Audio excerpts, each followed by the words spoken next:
Varicose வெயின்ங்கிறது பாரம்பரியமா வர்றதுங்களா? அப்படி இல்லைங்க. நீண்ட நேரம் நின்று பணியாற்றக்கூடியவர்கள், வேறு எந்த வேலையும் செய்யாமல் அமர்ந்தே இருப்பவர்கள், அவருடைய நரம்பு எக்ஸ்பான்ஷன் ஆகி ரெண்டாவது சுருங்காம ஒரு இடத்துல சுருண்டுக்கிறது தான் வெரிகோஸ் வெயின். இதுக்கு என்ன காரணம்னா vitamin C deficiency. Vitamin C deficiency. அப்ப விட்டமின் சி எதுல இருக்கு? உணவுல. gooseberry, நெல்லிக்காய்.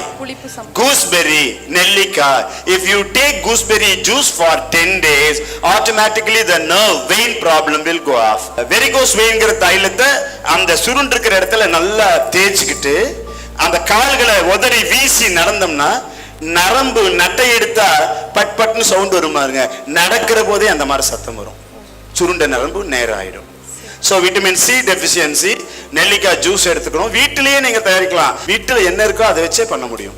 இந்த மசாஜ் பண்ணும்போது சுருண்டு இருக்கிற இடத்துல பாருங்க நல்லா தேய்ச்சிக்கிட்டு நைட் அப்படி படுத்துக்கணும். வெரிகோஸ் வெயின் தைல அது எவ்வளவு நாள் வேணா வச்சுக்கலாம். காலை உதறி வீசி நடக்கணும்.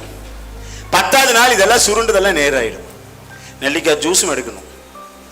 எடுத்து விட்டமின் சியும் வந்துடும். நம்ம ஆரோக்கியமாக ஆகிரும். Thank you very much for your question.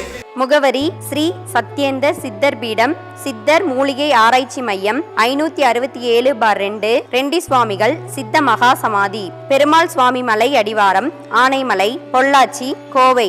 தொடர்புக்கு தொலைபேசி எண் 9344833157.